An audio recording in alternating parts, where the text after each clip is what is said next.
Now, let's dive into today's story. Chapter 1. The Mask Falls. Bradley Knight stood motionless in the shadows of his own garage, watching through the kitchen window as his wife Stephanie laughed with a man he'd never seen before. 23 years of marriage, and she was serving coffee to a stranger in his home while their daughter Kelly sat at the breakfast table, seemingly comfortable with this arrangement. The stranger wore tattered clothes, a worn military jacket, faded jeans with holes, and boots that had seen better days. His hair was unkempt, beard patchy, and he carried himself with the defeated posture of someone life had beaten down. Every inch of him screamed homeless veteran, the kind of man who'd slipped through society's cracks. But Bradley Knight hadn't survived 2 tours in Afghanistan and built a successful security consulting business by taking things at face value. Something about the man's eyes didn't match his appearance. Too sharp, too calculating for someone supposedly broken by life. Bradley had returned early from his business trip to Denver, wanting to surprise Stephanie for their anniversary. The surprise was on him instead. He'd parked down the street and approached through the back alley, a habit from his military days that had served him well in business negotiations. Always scout the terrain first. "Mom, are you sure about this?" Kelly's voice drifted through the slightly open window. At 17, their daughter had inherited her mother's auburn hair and Bradley's piercing blue eyes that now showed concern. "Eddie's been through enough, sweetheart," Stephanie replied, her voice softer than Bradley had heard it in months. "The least we can do is help him get back on his feet." Eddie. So the stranger had a name. Bradley pulled out his phone and began recording, though he kept the device hidden. In his line of work, documentation was everything. "I just don't want Dad to freak out when he gets back tomorrow," Kelly continued. "Your father will understand," Stephanie said, but Bradley caught the slight hesitation in her voice. "Eddie served his country, just like Dad did. We help our veterans." Eddie Alexander. Bradley caught the full name when Stephanie handed him what looked like mail, spoke for the first time. His voice was rough, gravelly, playing the part perfectly. "I can't thank you enough, Steph. After losing everything, having someone believe in me again." The intimacy in his tone when he said her name made Bradley's jaw clench. This wasn't charity. This was something else entirely.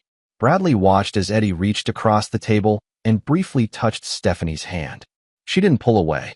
Instead, she glanced toward the hallway leading to their bedroom, and some unspoken communication passed between them.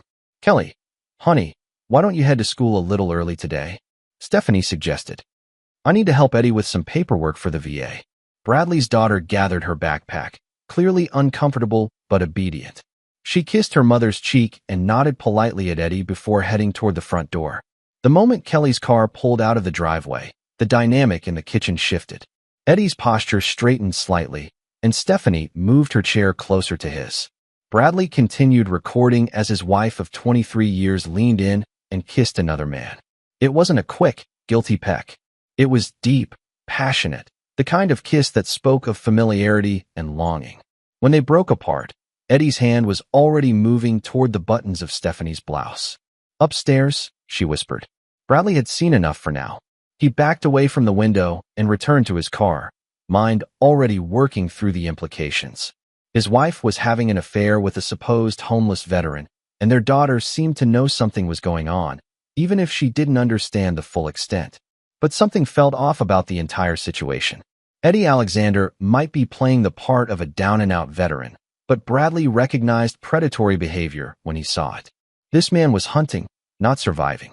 Bradley drove to his office downtown, a modest suite in a converted warehouse that served as headquarters for Knight Security Solutions. His team of former military personnel handled everything from corporate espionage prevention to personal protection for high-profile clients. They were good at their jobs because Bradley had taught them the first rule of survival: trust no one completely, verify everything. His assistant, Miguel Bond, looked up from his desk as Bradley entered. Miguel had served under Bradley in Afghanistan and lost his left leg to an IED. He was one of the few people Bradley trusted completely. "Thought you weren't due back until tomorrow, boss." Change of plans. Bradley headed straight for his private office. "Miguel, I need you to run a deep background check on someone. Name's Eddie Alexander. Claims to be a homeless veteran. Probably in his late 30s, early 40s. Miguel's expression grew serious. He knew that tone. "How deep?" "Every record that exists." Military service, if any. Criminal history, financial records, known associates. I want to know what he had for breakfast 5 years ago. Personal matter? Bradley paused at his office door. Miguel had earned the right to ask direct questions. He's in my house. That was all Miguel needed to hear. I'll have something by end of day. Bradley spent the morning reviewing security proposals, but his mind kept drifting to the scene in his kitchen. Stephanie's behavior hadn't just been that of a guilty wife caught in an affair. She'd seemed different, more alive than she'd been in years. When had they grown so far apart? The business had consumed more and more of his time, and Stephanie had grown increasingly distant. They'd stopped talking about anything meaningful, stopped sharing the small moments that had once bound them together. But infidelity? He'd never imagined she was capable of that level of betrayal. Around noon, his phone buzzed with a text from Stephanie. Hope your trip is going well. Love you. The casual lie stung more than he'd expected. She was covering her tracks, maintaining the fiction that he was still in Denver while she played house with another man. Bradley typed back, long day ahead. Love you too. Two could play this game. By evening, Miguel had preliminary results. Boss, we might have a problem. Bradley looked up from the surveillance photos Miguel had spread across his desk. Images of Eddie Alexander entering and leaving various locations around the city over the past month. Eddie Alexander is real, Miguel continued. But he's not homeless, and he's not a veteran. Real name's Edmund Alexander, and he's got a record as long as my arm. Con artist, fraud, identity theft. Been working the veteran sympathy angle for about 3 years now. Military service? None whatsoever. Never served a day in his life. Miguel pulled up more files on his laptop. He targets middle-class women, usually married, usually with some connection to the military community. Poses as a down-on-his-luck veteran, gets invited into their homes, and systematically drains their resources. Bradley studied the photos. In several, Eddie looked nothing like the broken man he'd seen in his kitchen. Clean-shaven, well-dressed, confident. How many victims? At least 6 that we can confirm over the past 2 years. Average take was around 50,000 per mark, though one woman in Phoenix lost nearly 200 grand before her family intervened. Current status of those cases? Most never reported it. Too embarrassed. The few that did press charges couldn't make them stick because the women had voluntarily given him access to their accounts. Bradley felt a cold fury building in his chest. This wasn't just adultery. His wife was being manipulated by a professional predator. But that didn't excuse her choices. She'd made the decision to betray their marriage, regardless of Eddie's methods. There's more, Miguel said quietly. I think he's been planning this for a while. Your wife's been making cash withdrawals for the past 2 months. Small amounts, nothing that would trigger bank alerts, but they add up. Nearly 15,000 so far. Bradley stared at the bank records Miguel had obtained through channels he preferred not to think about too closely. Stephanie had been careful, spreading the withdrawals across different ATMs, never taking more than 300 at a time. She's funding him, Bradley said. Looks that way. And boss, there's something else. I found surveillance footage from the VA office downtown. Your wife's been there with him, helping him apply for benefits he's not entitled to. That crossed a line from personal betrayal into criminal fraud. Stephanie wasn't just cheating, she was actively participating in Eddie's con game. Bradley closed the files and leaned back in his chair. His wife had chosen to betray him with a man who made his living destroying families. Their daughter was being exposed to a dangerous criminal, and Stephanie was helping commit federal fraud. The woman he'd married, the mother of his child, no longer existed. In her place was someone he didn't recognize, someone who needed to face consequences for her choices. Miguel, I want round-the-clock surveillance on both of them. Document everything. And start building a comprehensive profile on Edmund Alexander's methods. I want to understand exactly how he operates. Planning something specific? Bradley's smile was cold and empty. I'm going to give them exactly what they deserve. Chapter 2. The Hunter Becomes Hunted. 3 days of surveillance had painted a clear picture of Stephanie and Eddie's routine. They met every morning after Kelly left for school, sometimes at the house, sometimes at a motel on the outskirts of town. Eddie maintained his homeless veteran facade in public, but in private, he moved with the confidence of a man completely in control.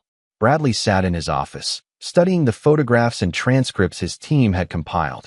Eddie wasn't just running a simple con. He was building towards something bigger. Bank records showed Stephanie had opened a new savings account without Bradley's knowledge, one that already contained $30,000. He's escalating, Miguel observed, pointing to the timeline they'd constructed. With the other victims, he never pushed this hard this fast. Usually took 6 months to get to this point. Bradley nodded, studying Eddie's pattern. The man was getting greedy or desperate. Maybe both. Any idea why? Could be he's being pressured. I found some interesting connections. Miguel pulled up a new file. Eddie's got gambling debts with some very unfriendly people. The kind who break kneecaps when payment schedules slip. That explained the acceleration. Eddie needed money fast, and Stephanie was his quickest path to it. But that also meant he was making mistakes, leaving openings that Bradley could exploit. How much does he owe? Best estimate? Around $200,000. And it's growing daily. Bradley felt a plan beginning to form. Eddie Alexander was trapped between two dangerous forces, his creditors and Bradley himself. The key was making sure Eddie never realized the second threat existed until it was too late. I want you to make contact with his creditors, Bradley instructed. Not directly. Use intermediaries. Let them know Eddie's working in New Mark, but suggest he might be planning to skip town. Miguel's expression showed he understood the implications. That'll put pressure on them to collect. Exactly. And desperate men make mistakes. Bradley closed the files. Meanwhile, I'm going to have a conversation with my daughter. Kelly was in her room when Bradley returned home that evening, ostensibly still on his business trip. He'd parked several blocks away and entered through the back door, moving quietly through his own house like an intruder. Stephanie was in the shower. He could hear the water running, and likely didn't expect him until the next day. Perfect timing for what he needed to do. He knocked softly on Kelly's door. Hey, sweetheart. Dad. Kelly looked up from her homework, surprised but pleased. I thought you weren't coming back until tomorrow. Flight got moved up. Bradley closed the door behind him and sat on the edge of her bed. I need to ask you about something, and I need you to be completely honest with me. His daughter's expression grew wary. At 17, she was old enough to sense when adult conversations carried weight. What do you know about Eddie? Bradley asked quietly. Kelly's face flushed, and she looked away. Mom said he's a veteran who needed help. But what do you think? The question hung in the air for a long moment. Finally, Kelly met his eyes. I think Mom's lying to both of us. Bradley had suspected as much, but hearing it confirmed still stung. What makes you say that? She acts different when he's around. Happy but also guilty, and she's been asking me to stay late at school or go to friends' houses. She's never done that before. Kelly's voice dropped to a whisper. And yesterday, I came home early because I forgot my science project. They were in your bedroom, Dad. The words hit Bradley like a physical blow, but he kept his expression neutral. His daughter was already carrying enough guilt without seeing her father's pain. Why didn't you tell me? Because I didn't want to hurt you. And because I was afraid of what you'd do. That gave Bradley pause. What do you mean? Kelly's eyes searched his face. You're not like other dads. When someone hurts you, you don't just get mad. You get even. And you're really good at it. His daughter knew him better than he'd realized. Would that be such a bad thing? I don't know. Maybe Mom deserves whatever you're planning. But I'm scared it'll destroy our family completely. Bradley reached out and took her hand. Kelly, what's happening between your mother and me? That's not your fault, and it's not your responsibility to fix. But I need you to understand something. The man your mother is involved with isn't who he claims to be. He pulled out his phone and showed her several of Miguel's photographs. Images of Eddie in expensive clothes, entering luxury hotels. Clearly not the homeless veteran he pretended to be. Kelly's eyes widened. He's been lying? About everything. He's a criminal who targets military families. He's using your mother, and he's put our entire family at risk. Does Mom know? I don't think so. But that doesn't excuse her choices. Bradley put his phone away. I need you to trust me, and I need you to be very careful around both of them until this is resolved. What are you going to do? Bradley stood and kissed the top of her head. I'm going to protect our family. But Kelly, some choices have permanent consequences. Your mother made hers when she decided to betray our marriage. Whatever happens next, remember that. The shower had stopped running. Bradley heard Stephanie moving around in their bedroom, and he knew he needed to leave before she discovered him home early. Not a word about this conversation, he warned his daughter. And if Eddie or your mother ask you to do anything that makes you uncomfortable, you call me immediately. Kelly nodded, but her expression was troubled. "Dad, do you still love Mom?" The question caught him off guard. Did he? The woman he'd married, the one who'd stood by him through deployments and PTSD episodes, the one who'd built a life with him. Yes, he still loved that person. But that person might not exist anymore. "I love the woman I married," he said finally. "But I don't know if she's the same person making these choices now." Bradley slipped out of the house the same way he'd entered, but not before planting several microcameras in strategic locations. If Stephanie and Eddie were planning something that could hurt Kelly, he needed to know about it in advance. Back at his car, he received a text from Miguel. "Eddie's meeting with creditors tomorrow night. Warehouse District. Want surveillance?" Bradley typed back, "No, I want to attend." The next evening, Bradley watched from the shadows of an abandoned loading dock as Eddie Alexander walked nervously into a warehouse meeting.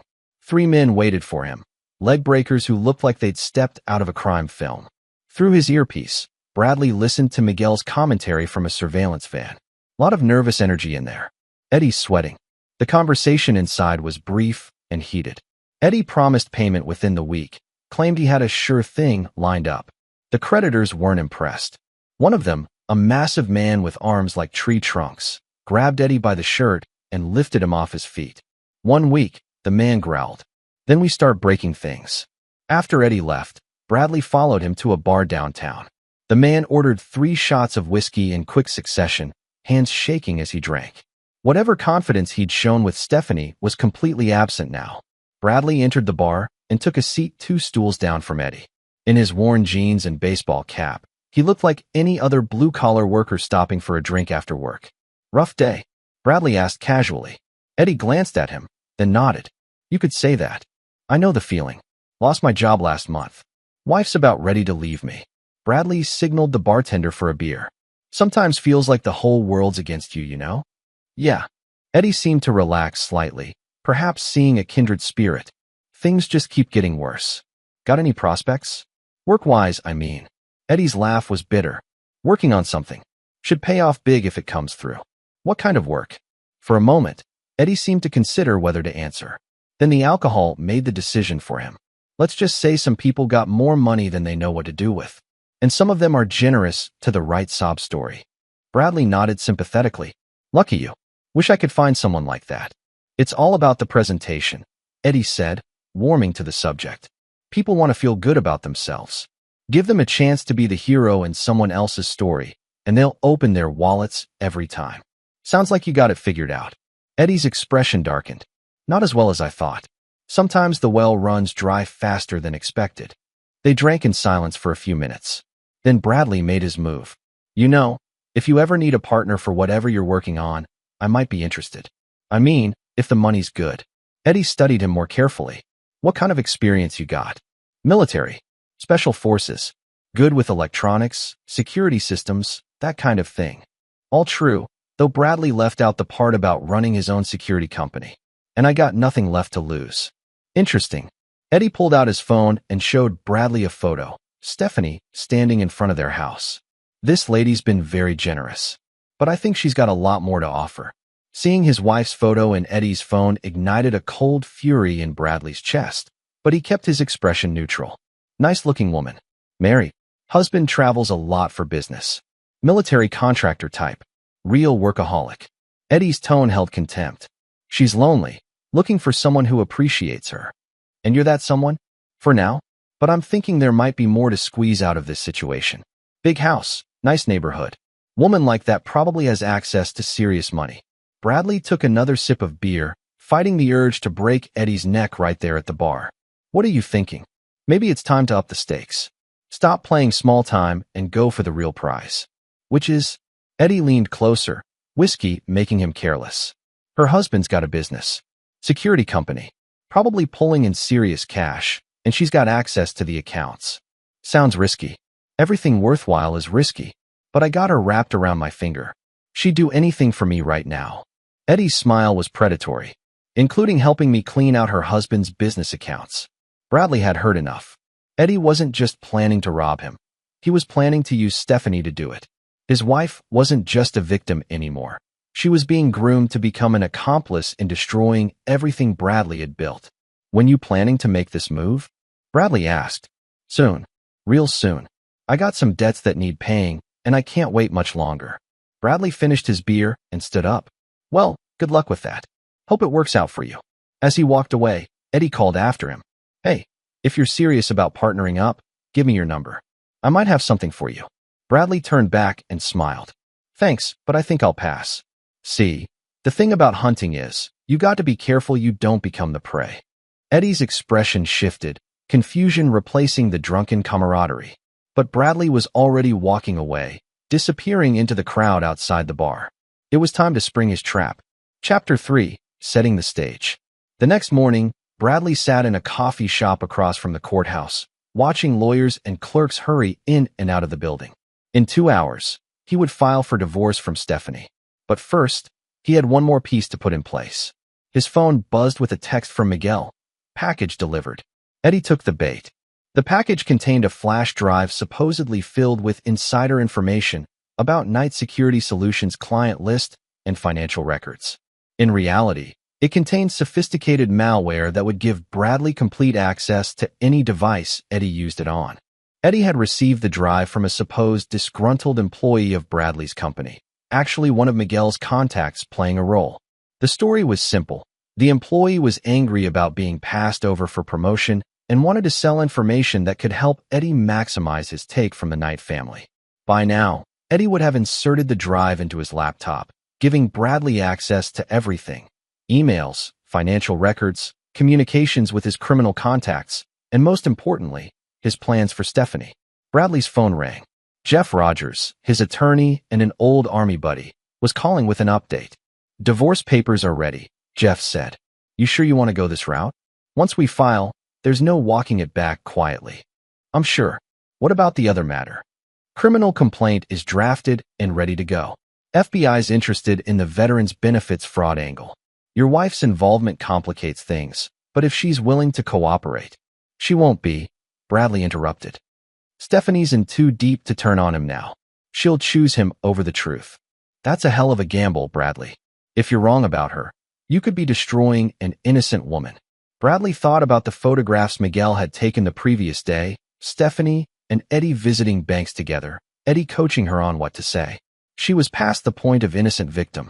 Jeff, I need you to understand something. My wife isn't the woman I married anymore. She's made choices that put our daughter at risk and threatened everything I've built. I can't save someone who doesn't want to be saved. And if she fights the divorce, she will. But by then, it won't matter. After hanging up, Bradley drove to his office to review the intelligence Miguel had gathered from Eddie's compromised laptop. The information painted a disturbing picture of escalation and desperation. Eddie had indeed been planning to push Stephanie toward accessing Bradley's business accounts. More troubling, he'd been researching Bradley himself, trying to determine when he'd be out of town for extended periods. The man was planning something that required Bradley to be absent for several days. He's been in contact with 2 other men, Miguel reported, pulling up email chains. Names are Brett Herrera and Wade Cardenas. Both have records for burglary and armed robbery. Bradley studied the messages. He's planning to rob the house. Looks that way, but not until after he gets your wife to drain the business accounts. He wants everything at once. Timeline. Based on these messages, sometime in the next week. He's told them about your daughter's schedule, security system details, even where you keep your guns safe.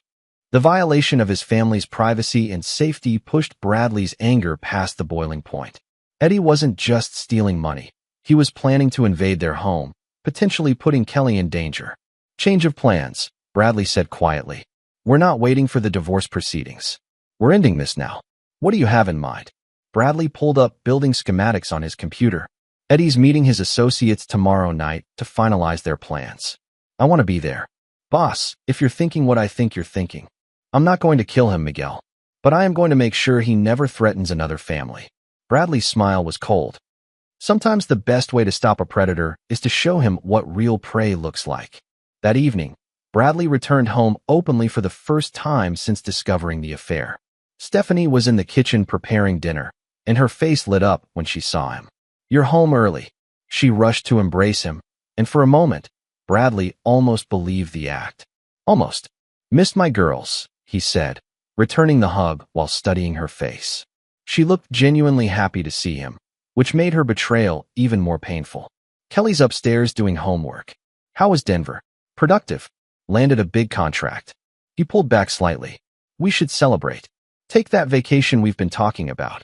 Stephanie's smile faltered almost imperceptibly. That sounds wonderful, but maybe we should wait until summer? Kelly's got so much going on with school. I was thinking we could go soon. Next week, maybe. Bradley watched her reaction carefully. Just the two of us. Kelly could stay with your sister. Next week. Stephanie's voice rose slightly. That's so sudden. I have commitments. What kind of commitments?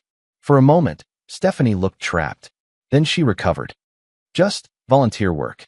Things I can't easily reschedule. Volunteer work. At the VA office.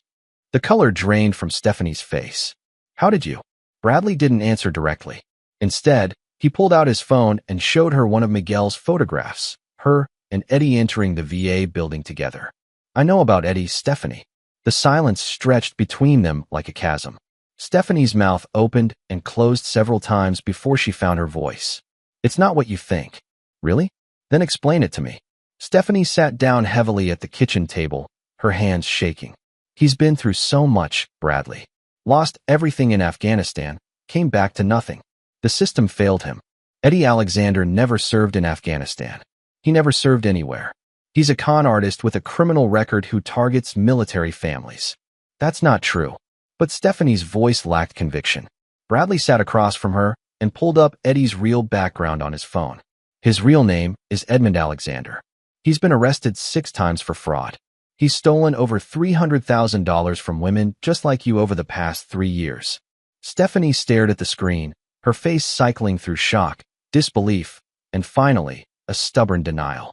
Even if that's true, it doesn't change how I feel about him. The admission hit Bradley like a slap. She wasn't denying the affair. She wasn't expressing remorse. She was defending her choice to betray their marriage. How you feel about him? I love him, Bradley. The words came out in a rush. I know that hurts you, but I can't help it. He makes me feel alive in a way I haven't felt in years. He's using you, Stephanie. Everything about him is a lie. So what if it is? At least he pays attention to me. At least he makes me feel wanted. Her voice grew stronger, more defiant. When was the last time you looked at me the way he does? When was the last time you made me feel like I mattered? Bradley felt something cold and final settle in his chest. This wasn't a moment of weakness or a mistake. Stephanie had chosen Eddie over their marriage, over their family, over reality itself. What about Kelly? Kelly will understand. She's almost 18 anyway. Kids adapt. You're willing to destroy our daughter's family for a criminal who's been lying to you since the day you met. I'm willing to finally be happy. Stephanie stood up, her chin raised defiantly. I want a divorce, Bradley. I'm done pretending. Bradley nodded slowly. Okay. Stephanie seemed surprised by his calm reaction. If that's what you want, then that's what you'll get. Bradley stood and headed toward the stairs. I'll be staying at the office for a few days while we figure out the logistics. Bradley, wait. Something in his tone must have warned her. I don't want this to be ugly. For Kelly's sake. Bradley paused at the bottom of the stairs and looked back at his wife. Stephanie, you just told me you're in love with a criminal who's been planning to rob our home and steal from my business. You've been helping him commit federal fraud. And you think our daughter will understand when her college fund disappears to pay for his gambling debts. That's not. He wouldn't. Ask him about the $200,000 he owes to some very dangerous people. Ask him about his plans for next week when I'm supposed to be out of town. Bradley's voice remained calm, which seemed to disturb Stephanie more than anger would have. But don't worry. You won't have to ask him anything for much longer. What do you mean? You made your choice, Stephanie. Now you get to live with the consequences. Bradley went upstairs to pack a bag, leaving his wife standing in the kitchen with the weight of her decisions finally beginning to crush down on her. Tomorrow night, he would end Eddie Alexander's career permanently.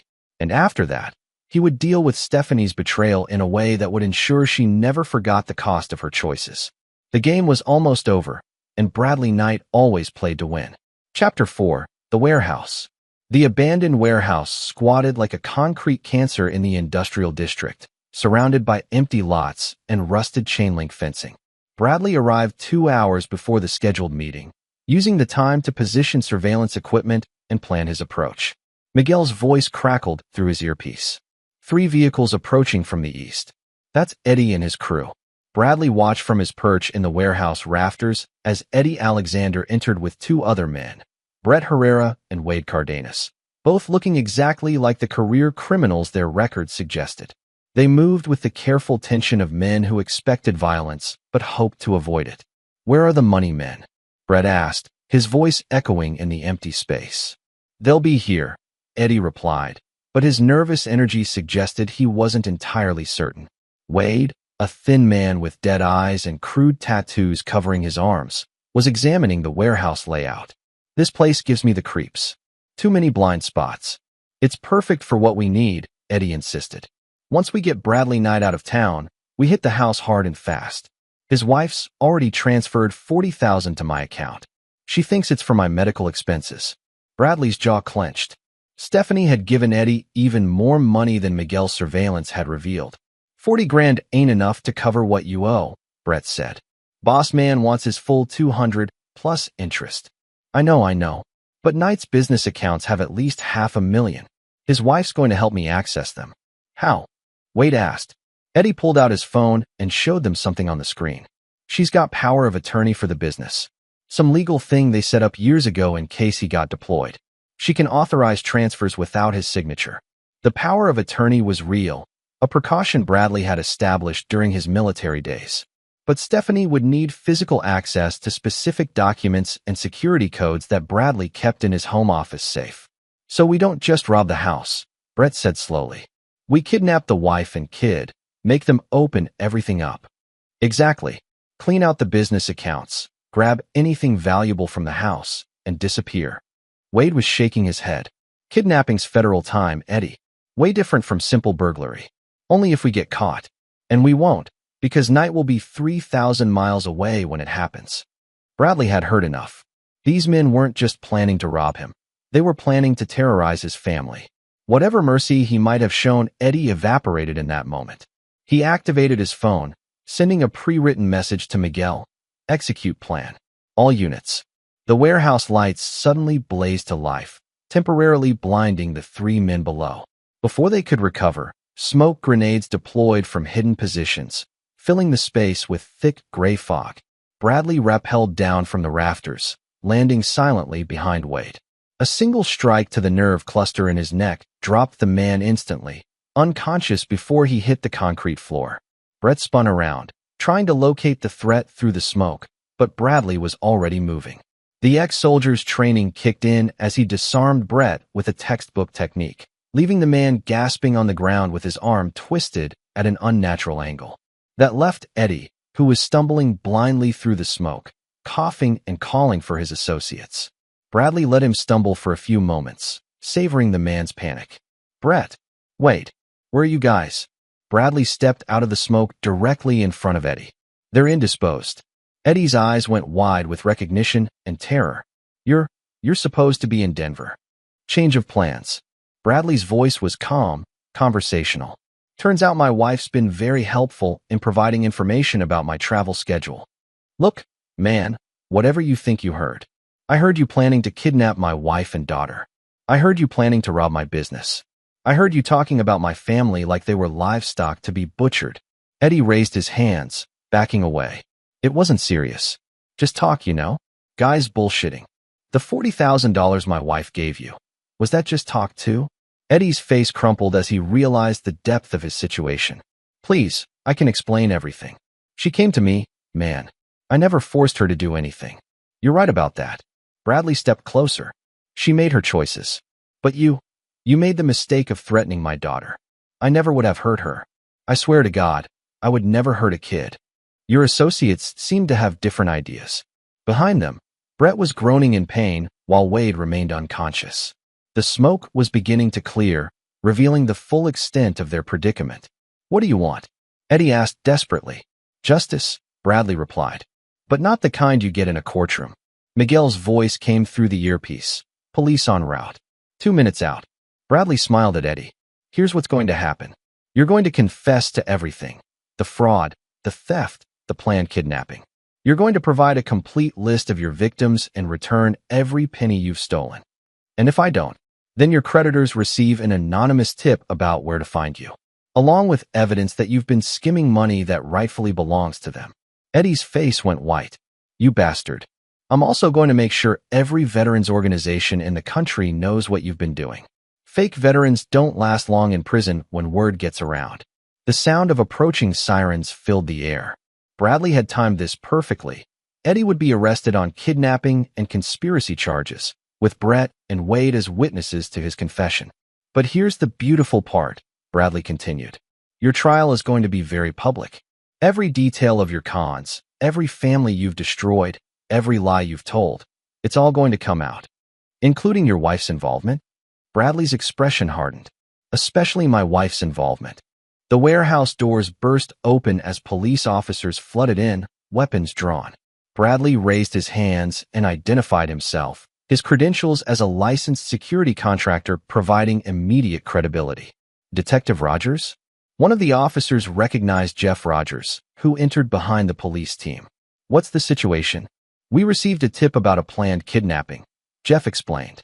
Mr. Knight here was conducting surveillance on the suspects when they arrived. The story was simple and mostly true.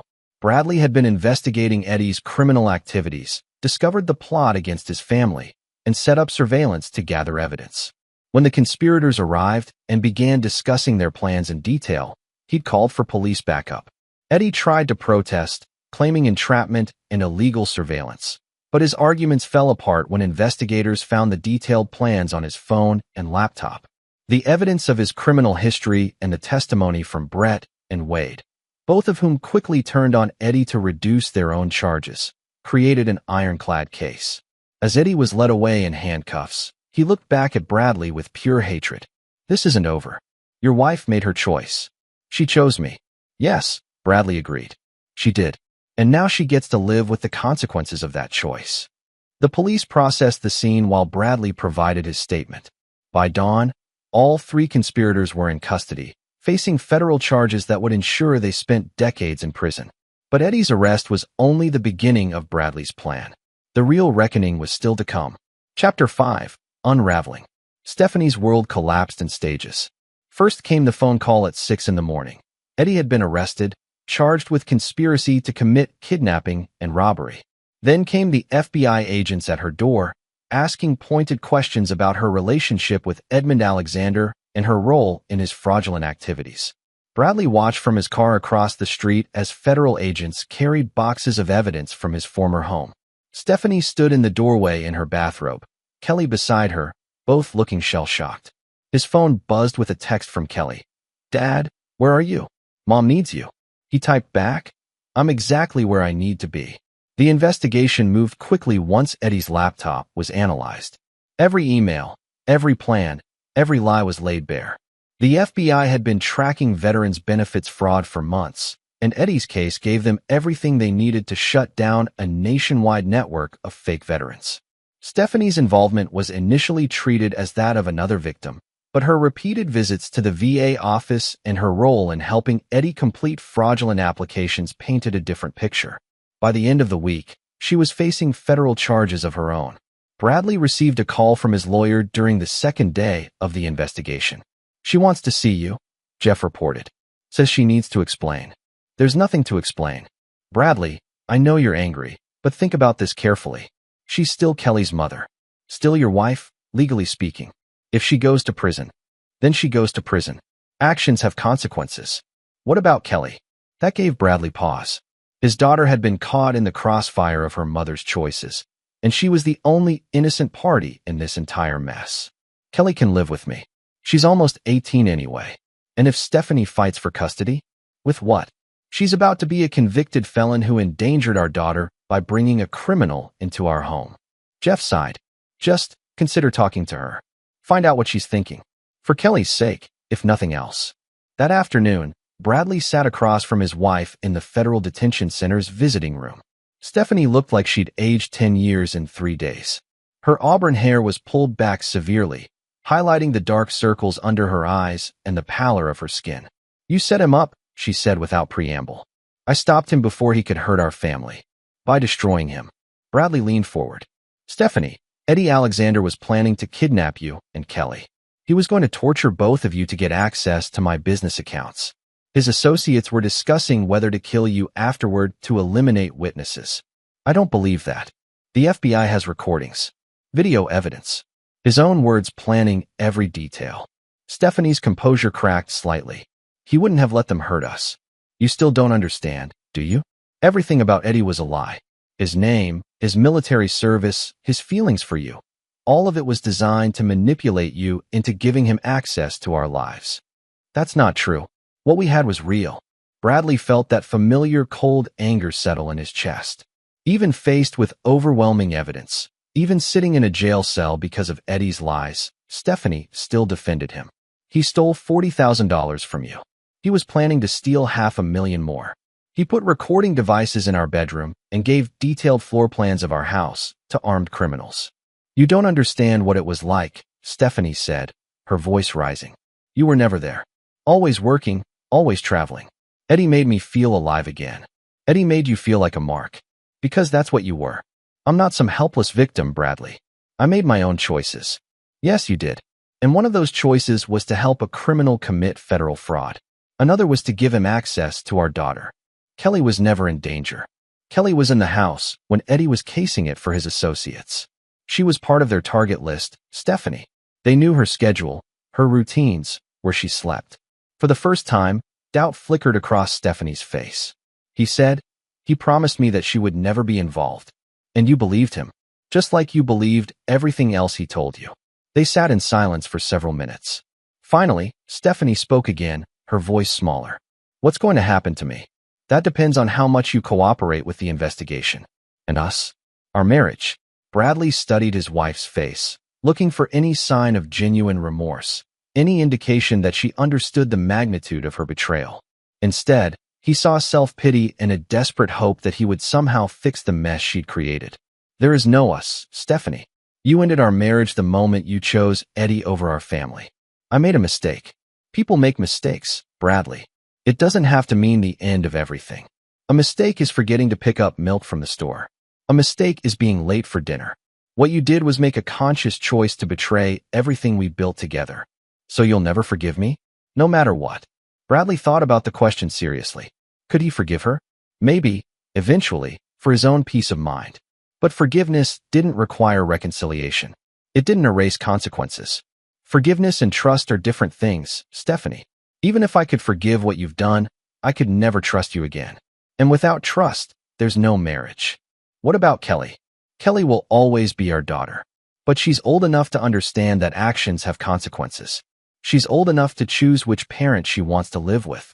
Stephanie's eyes filled with tears. She'll choose you. She always has. Because I never abandoned our family for a stranger. The visit ended with nothing resolved. Stephanie returned to her cell to await trial, while Bradley went home to find Kelly waiting for him in the kitchen. How's Mom? She asked. Angry. Scared. Still defending Eddie. Kelly's face fell. I was hoping. I thought maybe seeing you would help her realize. Your mother has made her choices, sweetheart. The only thing we can do now is deal with the consequences. Are you really going to divorce her? Bradley sat down across from his daughter. Yes. Because you can't forgive her? Because she's not the woman I married anymore. And because staying with someone who betrayed our family would teach you that betrayal is acceptable. Kelly considered this. What if she gets help? Therapy or something. Therapy can't fix someone who doesn't believe they need fixing. Your mother still thinks Eddie genuinely cared about her. She still believes their relationship was real. Maybe it was real to her. Kelly, I need you to understand something. Love based on lies isn't love at all. It's manipulation. And your mother chose that manipulation over 23 years of marriage, over your security, over our family's safety. His daughter nodded slowly. I keep thinking about how we used to be, before everything went wrong. I think about that too. But that family doesn't exist anymore. Your mother made sure of that. So what happens now? Bradley reached across the table and took her hand. Now we build something new. Just you and me. And we make sure the people who hurt our family face the consequences of their choices. You mean Mom? I mean everyone who made this happen. Eddie's going to prison for a very long time. Your mother will face whatever justice the courts decide. And then we move forward. Without her. The finality in his voice seemed to convince Kelly that this wasn't a temporary separation or a dramatic gesture. This was the permanent end of their family as she'd known it. I love her, Dad. Even after everything. I know you do. And that's okay. But love doesn't mean accepting betrayal. It doesn't mean ignoring harm. Sometimes love means letting people face the consequences of their choices so they can learn from them. And if she learns, if she changes, Bradley squeezed his daughter's hand. Then maybe someday you can have a relationship with her again. But it will never be the same as it was. That night, Bradley sat in his office reviewing the divorce papers Jeff had prepared. Everything was straightforward, irreconcilable differences, with Bradley seeking full custody of Kelly and no alimony for Stephanie. By the time Stephanie was released from prison, Kelly would be in college. Their house would be sold, the proceeds divided according to the prenuptial agreement Stephanie had signed years earlier. Bradley's business accounts, protected by layers of corporate structure, would remain intact. Stephanie would leave prison with nothing but the clothes on her back and the knowledge that her choices had cost her everything she'd once held dear. It wasn't enough. Not yet. Bradley picked up his phone and dialed Miguel's number. "I need you to dig deeper into Eddie's background," he said when Miguel answered. "I want to know about every family he's destroyed, every woman he's conned. I want contact information for all of them. Planning something specific? Eddie's going to trial in 6 months. I want every one of his victims to be there to testify. I want his story to be told in full, with no detail left out. Including your wife's involvement? Especially my wife's involvement. She helped him, Miguel. She participated in his fraud. She deserves to face every woman whose life he ruined with her assistance." "That's cold, boss. Even for you." Bradley's smile was sharp and empty. "You haven't seen cold yet. When I'm finished, Eddie Alexander will be a cautionary tale that keeps con artists awake at night. And my wife will be remembered as the woman who helped him do it. What about Kelly? Kelly will learn that betrayal has consequences. And she'll never make the same mistakes her mother did." The trap was closing, but Bradley wasn't finished yet. Eddie's trial would be the final act in his revenge, and he intended to make it unforgettable. Chapter 6. The Web Titans. 3 months after Eddie's arrest, the scope of his crimes had expanded far beyond what anyone initially imagined. Federal investigators, armed with the evidence from his compromised laptop, had uncovered a network of fraud spanning 6 states and involving dozens of victims. Bradley stood in the FBI field office, reviewing victim statements with Special Agent Diana Graham. The stories were heartbreakingly similar. Lonely women targeted through veteran support groups, church communities, and online dating sites. Eddie had refined his approach over years, becoming a master manipulator who left financial and emotional devastation in his wake. Mrs. Hazel Frank from Phoenix lost her entire retirement savings, Agent Graham reported. $215,000 over 8 months. She mortgaged her house to give him more money. What's her situation now? Homeless, living with her sister, too ashamed to tell her grown children what happened. Bradley felt the familiar cold anger building in his chest. She'll testify? Absolutely. Along with 17 other women who are eager to see him pay. What about my wife's role? Agent Graham's expression grew more serious. That's complicated. While Mrs. Knight clearly assisted in fraudulent applications and financial transfers, her attorneys are arguing she was a victim herself, manipulated into helping him. She wasn't manipulated. She was complicit. The evidence supports both interpretations. A jury could go either way. Bradley had expected this. Stephanie's lawyers would paint her as another victim, blinded by love and deceived by a master manipulator. It was a narrative that might work, despite the evidence of her active participation. How many charges is she facing? 3 counts of federal fraud, 2 counts of conspiracy. If convicted on all counts, she's looking at 8 to 12 years. The irony wasn't lost on Bradley. Stephanie might receive a harsher sentence than some of Eddie's other accomplices because she'd helped him target the veteran community specifically.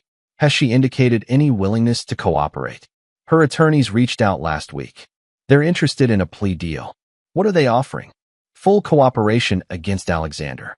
Complete testimony about his methods and the extent of his fraud network. In exchange, they want the charges reduced to misdemeanors with time served. Bradley considered this.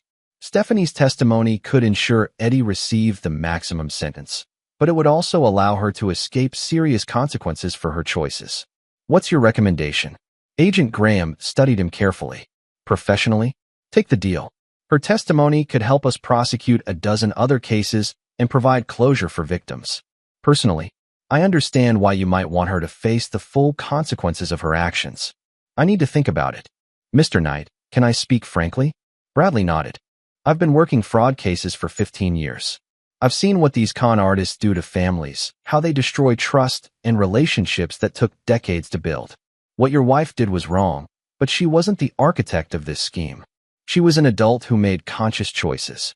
Yes, but she was also a woman who was systematically manipulated by a professional predator. Sometimes the line between victim and accomplice isn't as clear as we'd like it to be. Bradley understood Agent Graham's perspective, but it didn't change his feelings about Stephanie's betrayal. Manipulation might explain her initial involvement, but it didn't excuse her continued participation once she understood what Eddie was doing. That evening, Bradley sat in his hotel room. He'd sold the family house immediately after Stephanie's arrest, reviewing the prosecution's case files. Every detail of Eddie's operation was laid out in meticulous detail, from his initial target selection through his final exit strategy. The man was indeed a professional. He researched his victims thoroughly, exploiting their vulnerabilities with surgical precision. Lonely military wives were a specialty because they combined emotional isolation with access to stable financial resources. But knowing Eddie's methods didn't excuse Stephanie's choices. She'd had multiple opportunities to recognize his deception and walk away. Instead, she'd chosen to help him, driven by emotions that prioritized her personal happiness over her family's well-being. Bradley's phone rang. Kelly was calling from her dorm room at college. She'd started her freshman year early, eager to escape the chaos surrounding her family's destruction. Dad, I saw the news about Mom's plea deal. Are you going to let her take it? That's not really my decision, sweetheart. It's up to the prosecutors. But they'll consider your opinion, right? Bradley paused. Yes, they will. What are you going to tell them? What do you think I should tell them? Kelly was quiet for a long moment. I don't know. Part of me wants her to pay for what she did. But part of me just wants this all to be over. And what does the bigger part want? I guess. I want her to understand what she did. Really understand. Not just the legal consequences, but how it affected us. How it affected me. Do you think she understands that now? I don't know. Her letters don't sound like she does. She still talks about Eddie like he was this tragic figure who made mistakes. She doesn't seem to get that he was a predator who used her to hurt other people. That confirmed Bradley's suspicions. Even after months in custody, even facing serious charges, Stephanie still hadn't accepted the reality of Eddie's manipulation or her own culpability. Dad, can I ask you something? Of course. Do you think she'll ever really understand what she did wrong? Bradley considered the question carefully. I think she'll understand the legal consequences. I think she'll understand that she lost her family. But whether she'll understand the moral implications of her choices, I don't know. Would it change anything if she did? Not for our family, but it might help her avoid making similar mistakes in the future. You're never going to take her back, are you? No, Kelly, I'm not. Even if she changes? Even if she gets help? Some choices are permanent. Some betrayals can't be undone. What your mother did didn't just hurt me. It endangered you, destroyed our family's security, and helped a criminal hurt other innocent people. I understand, Kelly said quietly. I don't like it, but I understand. You don't have to like it, but you do need to learn from it. Learn what? That the people we choose to trust shape our lives in fundamental ways. That love without respect and loyalty is just emotion without substance. That actions have consequences that extend far beyond the people who make them. After hanging up, Bradley made his decision. He called Agent Graham and left a message. Regarding Mrs. Knight's plea deal, I recommend you reject it. Some lessons can only be learned the hard way. The next morning brought news that changed everything. Miguel called with an update that shifted the entire landscape of the case. Boss, we got a problem. Or maybe an opportunity, depending on how you look at it. What is it?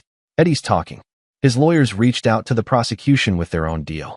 He's offering to give up his entire network, contacts, methods, victim lists, everything, in exchange for a reduced sentence.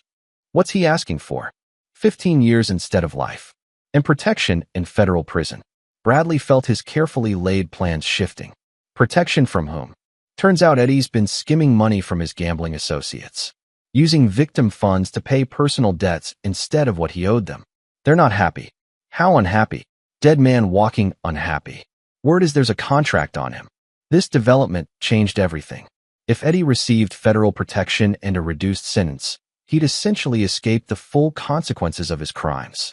Worse, he'd likely be placed in minimum security, where he could continue manipulating people. Miguel, I need you to reach out to some of our old contacts. People who might have connections to Eddie's creditors.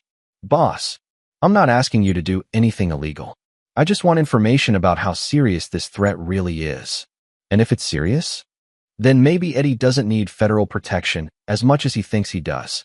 Bradley was entering dangerous territory, but he'd passed the point of caring about legal niceties. Eddie Alexander had destroyed multiple families and was now trying to escape justice through manipulation and cooperation. Stephanie was preparing to minimize her own responsibility through plea bargaining. Neither of them seemed to understand that some actions carried consequences that couldn't be negotiated away. It was time to remind them both that Bradley Knight hadn't built his reputation by accepting defeat. The final phase of his revenge was about to begin. Chapter 7. Courtroom Revelations. 6 months after Eddie's arrest, the federal courthouse buzzed with activity as United States versus Edmund Alexander began. Bradley sat in the gallery's front row, flanked by 17 other victims whose lives Eddie had systematically destroyed. The prosecution had rejected both Eddie's and Stephanie's plea deals, opting instead for a public trial that would expose the full scope of the fraud network. Stephanie entered the courtroom in handcuffs, wearing a plain gray suit that made her look smaller and more vulnerable than Bradley remembered. She glanced at him once, her eyes filled with a mixture of hope and desperation, but he didn't acknowledge her presence. Eddie Alexander looked nothing like the broken homeless veteran he'd portrayed. Clean-shaven and wearing an expensive suit, he resembled what he truly was, a calculating predator who had spent years perfecting his craft. His attorneys had arranged for the best defense money could buy, confident they could paint him as a victim of circumstances and addiction. Judge Jeff Rogers, Bradley's old Army buddy who had recused himself from the initial proceedings but returned when the case was reassigned, called the court to order. The irony of Jeff presiding over the case wasn't lost on Bradley. Sometimes the universe had a sense of justice. Your Honor, began federal prosecutor Sarah Savage, rising to deliver her opening statement. Over the next week, you will hear testimony about a criminal enterprise that specifically targeted the most vulnerable members of our military community. The defendant didn't just steal money. He stole hope, trust, and the dignity of families who had already sacrificed so much for our country. Sarah was another old acquaintance from Bradley's military days, and she'd taken the case personally. Her presentation was methodical and devastating, laying out Eddie's crimes with military precision. Edmund Alexander created an elaborate fiction, she continued. He posed as a decorated combat veteran, complete with fake records and stolen valor. He infiltrated veteran support groups, military family networks, and online communities dedicated to helping our heroes transition to civilian life. And he used these platforms to identify and exploit women whose husbands were deployed or frequently absent. The prosecutor clicked a remote, displaying a timeline on the courtroom screens. Over 3 years, the defendant stole over $800,000 from 19 confirmed victims. But the financial losses pale in comparison to the emotional and psychological damage he inflicted. Bradley watched as Sarah introduced each victim, their photographs and stories creating a devastating portrait of systematic abuse. Hazel Frank, the retired teacher who'd lost her life savings. Ruby Plummer, whose husband had died in Iraq and who'd trusted Eddie with her military death benefits. Olivia A. Bear, a young mother whose deployed husband had no idea his family was being manipulated. Each of these women believed they were helping a fellow American hero, Sarah explained.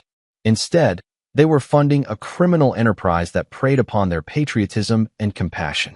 When Sarah reached Stephanie's case, the atmosphere in the courtroom shifted. Mrs. Stephanie Knight represents a different aspect of this crime. Unlike the other victims, Mrs. Knight became an active participant in the defendant's fraud, helping him target the veteran community and assisting in the completion of fraudulent benefit applications. The defense attorney, a slick corporate lawyer named Clarence Higgins, objected repeatedly during the prosecution's presentation, but Judge Rogers sustained very few of his challenges. The evidence was overwhelming and well documented. When Eddie took the stand in his own defense, Bradley leaned forward in anticipation. This was the moment he'd been waiting for, the chance to see Eddie Alexander try to justify his crimes in front of his victims. "Mr. Alexander," defense attorney Higgins began, "can you tell the court about your background?" "I grew up in foster care," Eddie replied, his voice carefully modulated to convey vulnerability. "Never knew my real parents. Bounced around between homes until I aged out of the system at 18. And what happened then? I struggled, Your Honor. No family support, no real education or job skills. I made mistakes, got into trouble, developed problems with gambling and alcohol." Bradley watched as Eddie painted himself as a victim of circumstances, a broken man driven to crime by desperation and addiction. It was a masterful performance, complete with tears and carefully timed emotional breaks. "I never meant to hurt anyone," Eddie continued. "I was just trying to survive. And when people showed me kindness, I took advantage of it. I'm not proud of what I did, but I was in a dark place." "What about your relationship with Mrs. Knight?" Eddie's expression grew more tender. "Stephanie was different. She wasn't just another mark. I genuinely cared about her. Even though your relationship was based on lies. The lies about my background, yes. But my feelings for her were real. She made me want to be a better person." Bradley felt his anger spike at Eddie's audacity. Even under oath, facing decades in prison, the man couldn't stop manipulating people. "Did you intend for Mrs. Knight to become involved in your illegal activities?" "No," Eddie said firmly. "She offered to help me with the VA applications because she wanted to help a fellow veteran. I should have stopped her, but I was selfish. I wanted her help, and I wanted her to feel needed." When prosecutor Sarah Savage rose for cross-examination, her demeanor was ice-cold professional. "Mr. Alexander, you testified that you never intended to hurt anyone. Is that correct?" "Yes, ma'am. But you specifically researched your victims before approaching them, didn't you?" I wanted to make sure they could afford to help. You researched their financial status, their family situations, their vulnerabilities. Correct, I suppose." Sarah pulled up documents on the courtroom screen. "These are your personal notes about Mrs. Hazel Frank. You wrote, and I quote, 'Lonely widow, substantial retirement savings, dead husband was Army sergeant, son lives across country and rarely visits.' Does that sound like someone looking for help, or someone looking for prey?" Eddie's confident facade began to crack. "I was just trying to understand her situation. Your notes about Mrs. Ruby Plummer state, military death benefits likely substantial, emotionally vulnerable, isolated from family support. Was that also you trying to understand her situation? I know how it looks, but, Mr. Alexander, did you ever serve in the United States military?" "No." "Have you ever been to Afghanistan or Iraq?" "No." "Did you receive any military training whatsoever?" "No." "So when you told these women you were a combat veteran suffering from PTSD, you were lying?" "Yes." "When you showed them fake military records and medals, you were committing stolen valor?" "Yes." "And when Mrs. Knight helped you apply for veterans benefits that you knew you weren't entitled to, you allowed her to commit federal fraud on your behalf?" Eddie's lawyer objected, but the damage was done. The jury had seen through his victim act to the calculating predator beneath. "I tried to stop her," Eddie insisted, "but she wanted to help so badly." "Mr. Alexander, did you provide detailed floor plans of the Knight family home to Brett Herrera and Wade Cardenas?" "That was never supposed to happen. They were just supposed to scare him, not hurt anyone." "So you did plan to have the Knight family robbed and potentially kidnapped?" Eddie's face went white as he realized his mistake. "No, that's not what I meant." But it was too late. His own words had confirmed the prosecution's case about the planned home invasion. When Stephanie took the stand the next day, Bradley felt no sympathy for her obvious terror. She wore a simple blue dress and spoke in barely audible whispers. But her testimony was devastating to both her own case and Eddie's. "Mrs. Knight," Prosecutor Savage began, "how did you first meet Mr. Alexander?" "At a coffee shop near the VA office. He looked lost and confused, and I offered to help him find the Veterans Services office." "What did he tell you about his military service?" "That he'd served 3 tours in Afghanistan. That he'd been wounded and was struggling with PTSD. That the VA system had failed him and he was homeless." "Did you believe him?" "Completely. He knew details about military life, about deployment schedules. He seemed genuinely traumatized." "When did your relationship with Mr. Alexander become romantic?" Stephanie glanced at Bradley before answering. About 2 weeks after we met. He was staying at a shelter, and I offered to let him use our guest room while he got back on his feet. Did you tell your husband about this arrangement? No.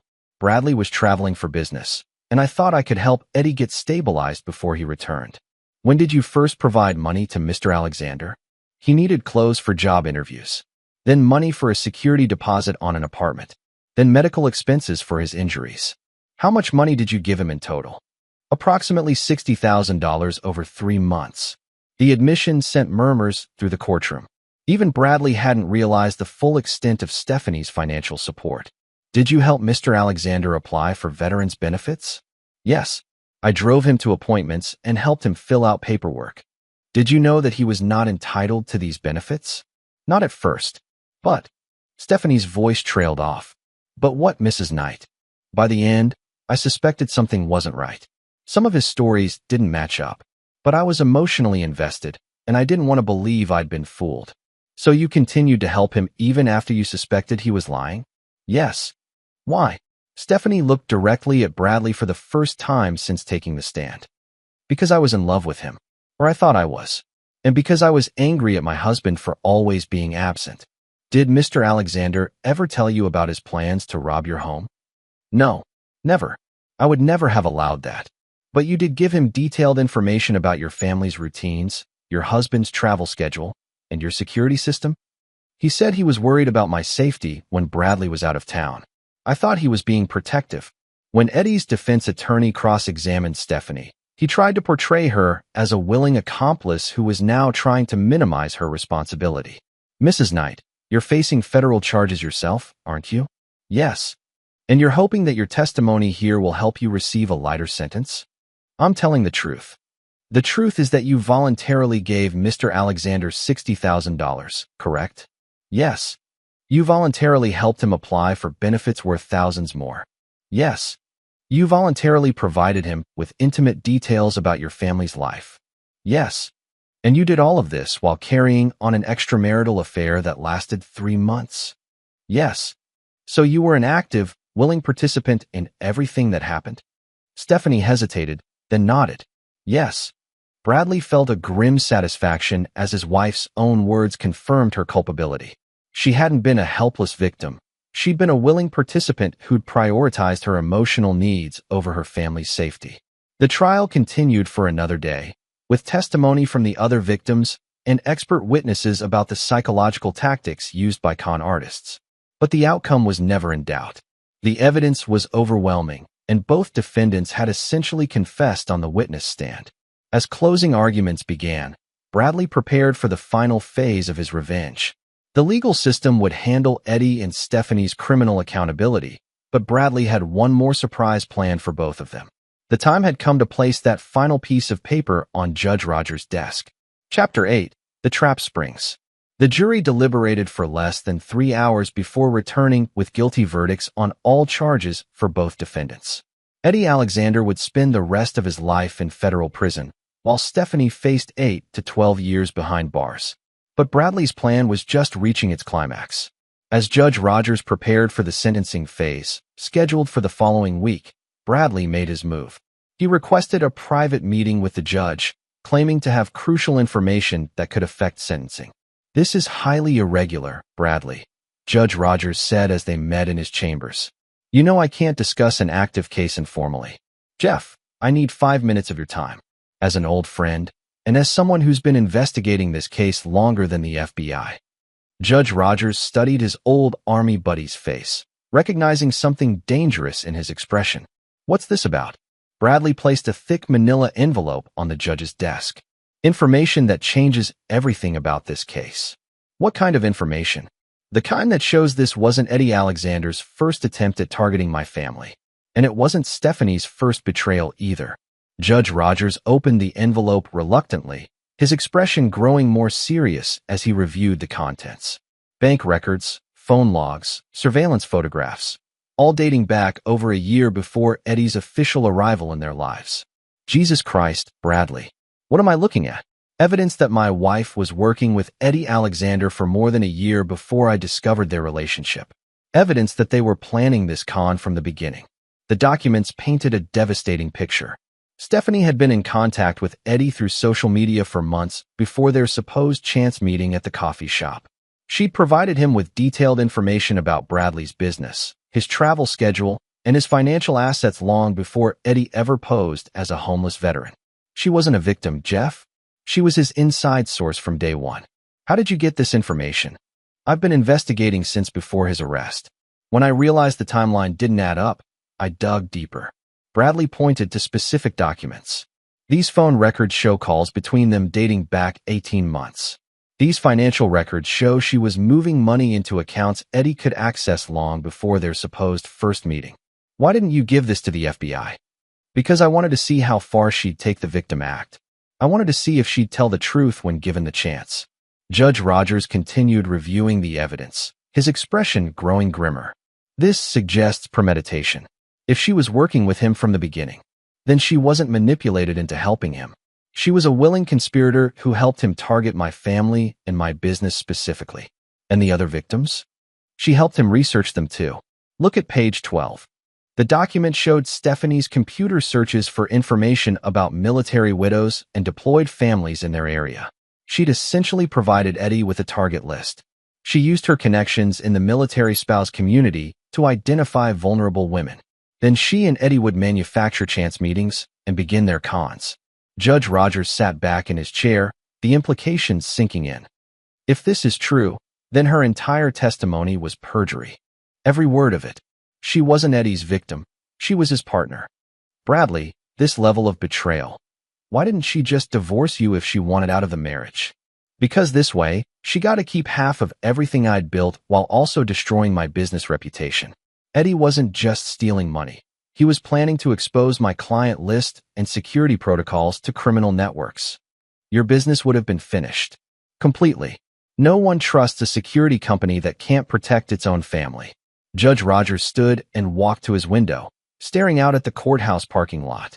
What do you want me to do with this information? I want you to reopen the case. Charge her with perjury and conspiracy. Show the world who she really is. And if she agrees to cooperate fully, provides information about Eddie's network, then you'll have to decide if justice matters more than convenience. Judge Rogers turned back to face his old friend. This is personal for you, isn't it? Damn right it's personal. She didn't just betray our marriage. She betrayed every military family they targeted together. She used her position as a military spouse to help a criminal prey on other military families. All right, I'll review this with the prosecution. If the evidence supports your claims, we'll move forward. There's one more thing, Bradley said, pulling out a final document. I want to make a statement during the sentencing hearing. Victim impact statement. Something like that.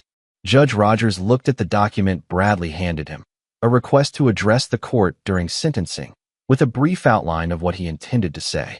You're going to destroy her completely, aren't you? I'm going to tell the truth. What happens to her after that is up to the justice system. 3 days later, the courtroom was packed for the sentencing hearing. Word had leaked that new evidence had emerged, and the media presence was overwhelming. Bradley sat in the front row, directly behind the prosecution table, as Judge Rogers called the court to order. Before we proceed with sentencing, the judge announced, the court has received new evidence that requires examination. The prosecution has filed additional charges against both defendants. Stephanie's face went white as the new charges were read. Conspiracy to commit fraud, racketeering, and perjury. Her attorney looked stunned, clearly blindsided by the developments. Prosecutor Sarah Savage stood to address the court. Your Honor, based on new evidence provided by the investigation, we now understand that this case involves a much more sophisticated criminal enterprise than originally believed. She outlined the evidence of Stephanie's long-term collaboration with Eddie, the premeditated nature of their plan, and the perjury committed during trial. Mrs. Knight wasn't a victim who became an accomplice, Sarah explained. She was a criminal conspirator from the beginning who helped target vulnerable military families for systematic exploitation. When it came time for victim impact statements, Bradley rose from his seat. The bailiff handed him a microphone, and he walked to the podium facing both defendants. Your Honor, my name is Bradley Knight, and I'm here to speak not just for myself, but for every military family that's been betrayed by these defendants. He looked directly at Stephanie, who couldn't meet his eyes. Stephanie Knight was my wife for 23 years.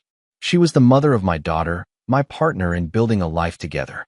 She knew the sacrifices military families make, the trust we place in our communities, the bonds that hold us together during deployments and hardships. Bradley's voice remained calm, but the emotion underneath was unmistakable. She used that knowledge, that trust, to help a criminal target the most vulnerable members of our community. She didn't just betray our marriage. She betrayed every family they destroyed together. He turned to address Eddie directly. Mr. Alexander, you're a predator who chose to prey on people who had already sacrificed for their country. But you couldn't have done it without help from someone they trusted. Finally, Bradley looked back at Stephanie.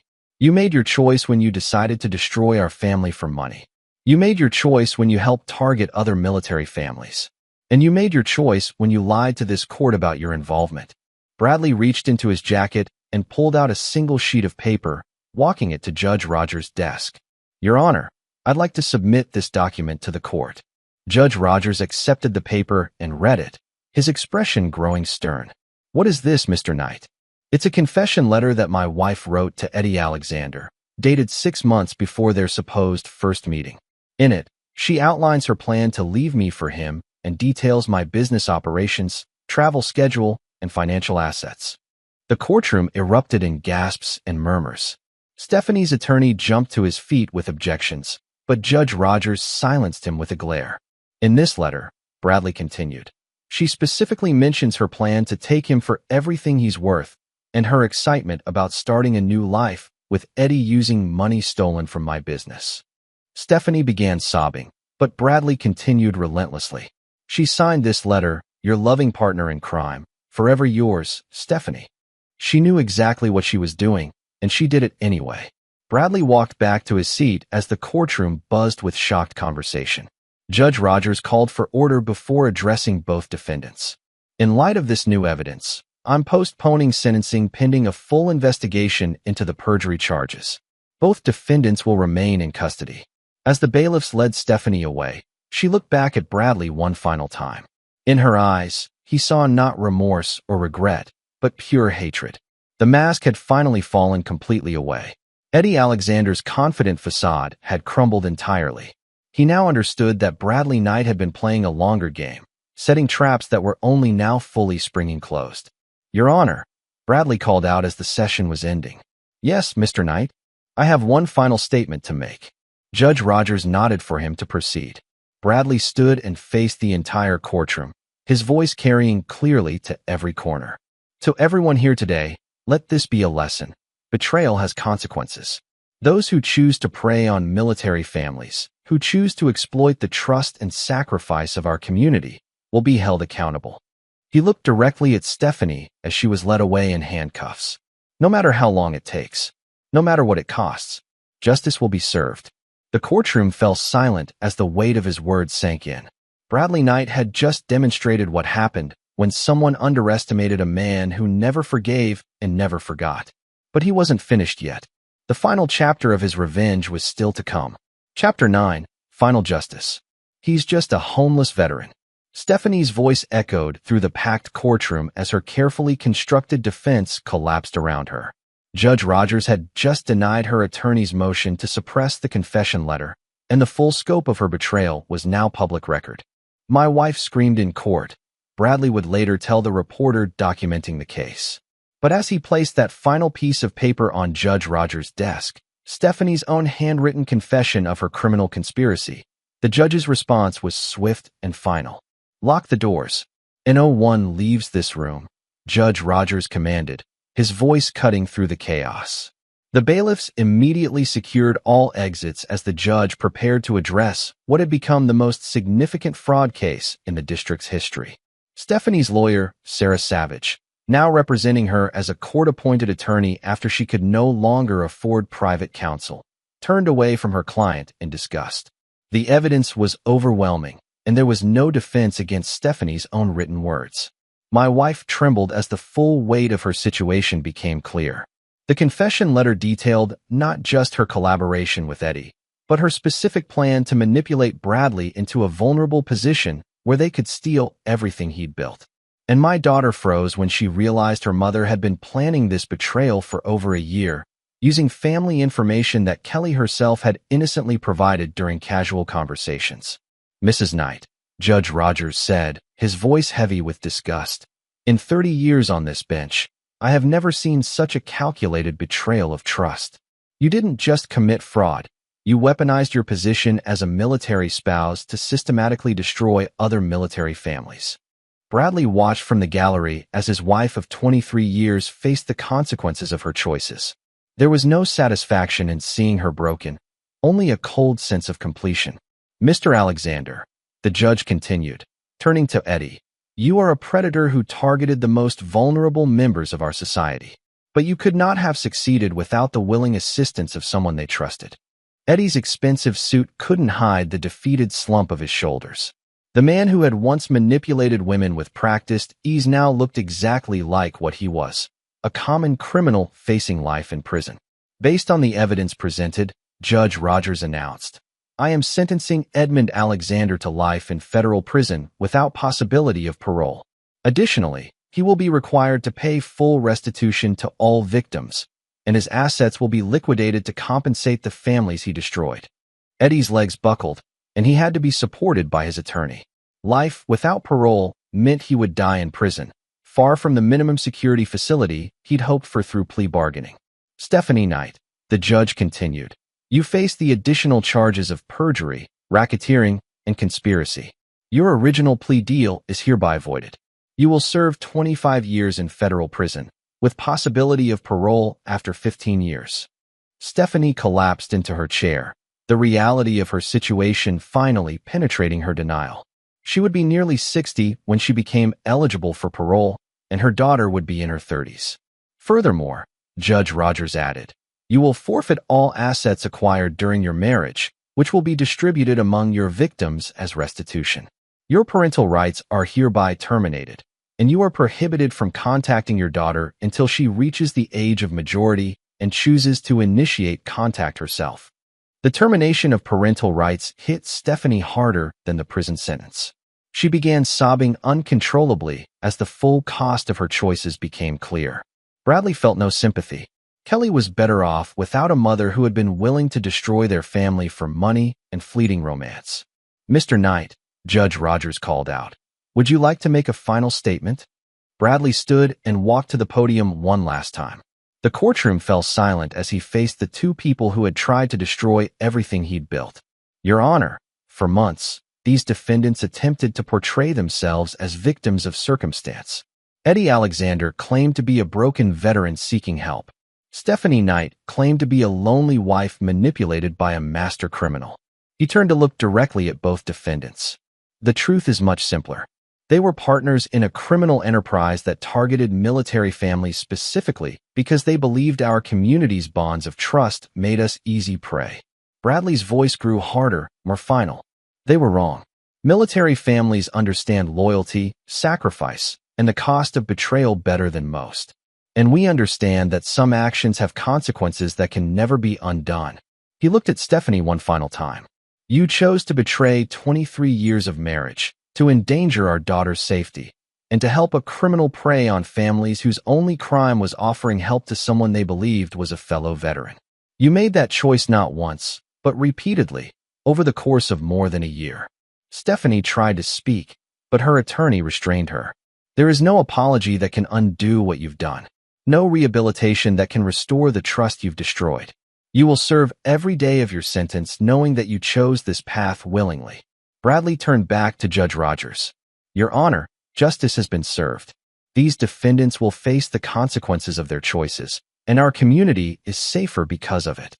As Bradley returned to his seat, Judge Rogers delivered his final ruling. This case represents a fundamental betrayal of the values that bind our military community together.